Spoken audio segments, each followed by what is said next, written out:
Boston tonight. WNBA record, most assists in a game by any player in league history is 19 for Caitlin. Anybody questions in the room? Yeah, a question for Aliyah. You're 2 points away from scoring 30 for the first time while only missing 3 shots. I just wanted to speak. Could you just speak about the matchup between you and Kalani and Tier? Yeah, I mean, that's a tough matchup.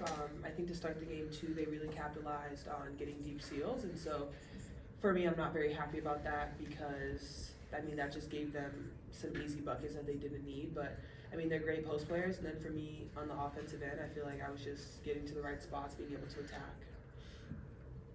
You guys were able, you lost to them in the first time you guys came here. What were some of the things that you struggled with during the first matchup that you still feel like you weren't able to overcome during this matchup? Well, we lost first matchup. To be honest, I don't even know because that was a preseason game, and I feel like it's hard to really say anything that happens in preseason because in that moment we're continuing to learn each other. And then for this game, I mean, it was us. I mean, we just have to take care of the ball. And in that fourth quarter, too, though, like Enrique, I mean, she hit tough shots. JC Sheldon hit some really big threes for them. So we just have to make sure that we're able to get stops when we need it, especially in that fourth quarter. Speaking of big threes, after you tied up the game, after you guys were, in having the behind for the entire game, you guys got tied up when you hit that 63-63. Then she comes back, hits the three. What was working for you guys in the third quarter to kind of cut down that lead? Honestly, I think just pick and roll. Like, we were getting whatever we wanted to the rim, and like AB was sealing really well.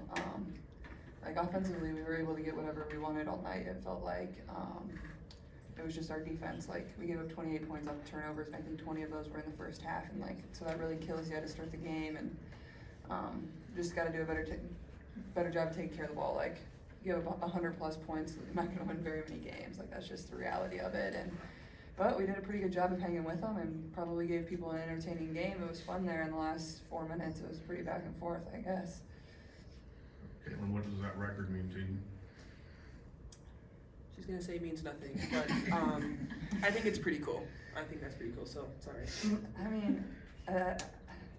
I just think I do it, like, I just try to set my teammates up for success. I think at times, like, I can almost overpass, and that can maybe, I don't know, there probably could have been a few times where instead of passing that leads to turnover that I may have, I can probably shoot the ball, but especially with AB, like I'm just looking to set her up so much. Like my eyes are just always on our post players, whether that's Liz or whether that's AB or whoever's in the game at the time, and then kind of look out from there.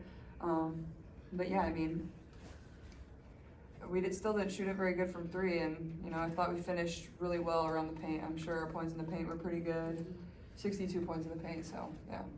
Does it lose a little bit of the shine with the loss and the late turnover, or is it something that you'll like when you look back, you'll savor it? Yeah, the late turnover definitely kills, for sure. It's like fine line of they were up pressuring me, so then I kind of got behind them and was able to attack, and then I tried to pull it out and kind of lost my handle while getting poked from behind. So that one definitely killed. And I think I only had 1 turnover in the second half, and we'd done a pretty good job of taking care of it a little better in the second half, but that one's really costly and you can't have it. So from that point, it's pretty hard to win a game once it becomes 3 possessions, and that point we had it at 2, so that is what it is, I guess.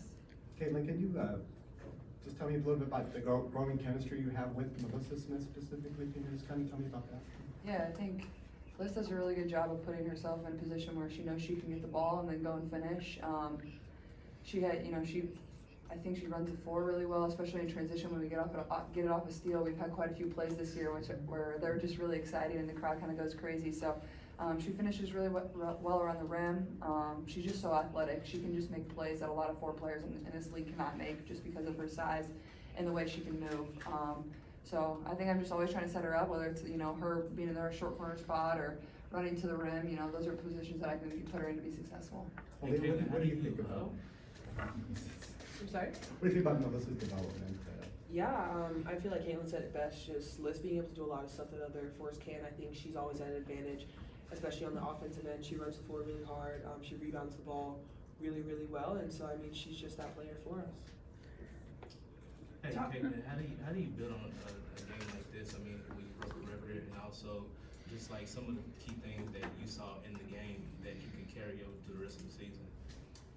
Yeah, it's hard because I don't play for a month, so not much building to be done. But I don't know, like for me, it's kind of frustrating. Like, I feel like we've left 2 games out there that are very winnable for us going into the break, whether the Mystics at home and then obviously this one. And then we've won other matchups that are really tough for us. The Lynx on the road, Mercury on the road, Mercury at home, Liberty at home. And you lose 2 that probably you should have won, especially the one at home versus the Mystics. So for me, that's frustrating. So I think that's the biggest area for a team to grow in this last 14 games of the year is, you know, you can't leave these opportunities on the table. Right now we're back and forth between 7th and 8th place in this league, possibly dropping to 9th depending on how, you know, it goes from day to day. So every single game matters, and you don't want to have to look back at the end of the year and be like, dang, like we left some out there that we could have easily got. So I think that's the frustration part for me, but you just use it as motivation and you know you're right there and you're really close. And like I said pregame, like we put together like 2 quarters or 3 quarters. Like we really are struggling to put together 4. So I think that's an area that we can focus on going into the last 14. That's on for 2 more. Do you feel like it's just the chemistry, you're still learning, you know, from each other, so trying to play? Yeah, I think it's that. I think at times we have, our offense is really good and then for a quarter it like gets a little stagnant, or our defense is really good for a quarter and then the next quarter it's not as good. So I think it's just our consistency overall, but you can tell our chemistry is really coming along and we're playing a lot better.